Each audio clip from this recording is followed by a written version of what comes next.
vale a pena orar pelos mortos? De maneira clara, simples e concisa.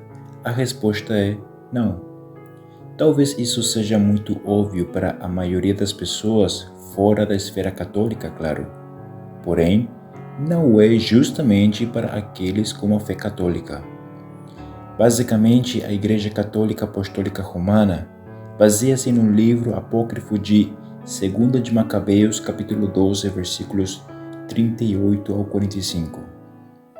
É um livro apócrifo e este é entendido como um livro não canônico, isto é, um livro cuja mensagem resulta alheia à inspiração divina.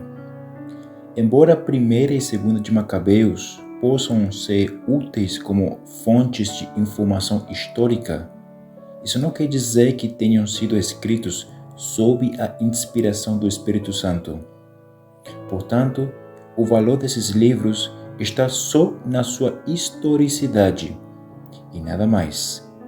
Desse modo, eles não possuem uma autoridade doutrinária. De acordo com a fonte citada, um grupo de homens foi achado morto devido ao pecado praticado por eles. Então, encontraram debaixo das túnicas de cada um dos mortos objetos consagrados aos ídolos de Jamnia, cujo uso a lei vedava aos judeus. Tornou-se assim evidente para todos que foi por esse motivo que eles sucumbiram. Daí Judas e os demais oram por esses para que o pecado deles seja cancelado e assim possam participar da ressurreição. Puseram-se em oração para pedir que o pecado cometido fosse completamente cancelado. Além disso, Judas manda oferecer um sacrifício a favor dos que tinham falecido pelo pecado da idolatria.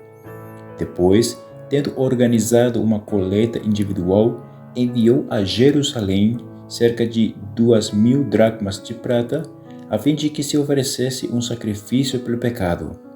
Agiu assim absolutamente bem e nobremente com o pensamento na ressurreição. De fato, se ele não esperasse que os que haviam sucumbido iriam ressuscitar, seria supérfluo e tolo rezar pelos mortos. Eis porque ele mandou oferecer esse sacrifício expiatório pelos que haviam morrido, a fim de que fossem absolvidos do seu pecado. Agora tenho alguns pontos para serem ponderados. 1. Os textos citados são considerados como um fato histórico. 2. Embora o presente livro seja considerado um livro histórico, isso não significa que tenha uma origem de inspiração divina. 3. Na realidade, ele nem forma parte do cânone hebraico. Os judeus não o consideravam canônico. 4. Não há um versículo veterotestamentário ou neotestamentário que nos indique a orar pelos mortos. Deus nunca ordenou orar pelos mortos. 5. A passagem de Macabeus contradiz os seguintes versos, tais como Lucas, capítulo 16, versículos 19 ao 31, como também, da mesma forma como o homem está destinado a morrer uma só vez e depois disso enfrentar o juízo. Em outras palavras, a esperança da ressurreição encontra-se nesta vida. Depois disso, o destino estará definido. Não há segundas chances após a morte. Orar pelos mortos é uma forma de tentar interceder por eles. Porém, só Jesus pode interceder por nós, pois há um só Deus e um só mediador entre Deus e os homens, o homem Cristo Jesus. Não há salvação em nenhum outro, pois, debaixo do céu, não há nenhum outro nome dado aos homens pelo qual devamos ser salvos. Contudo, como foi dito anteriormente, isso só funcionará se nesta vida nos arrependemos e nos convertemos a Jesus.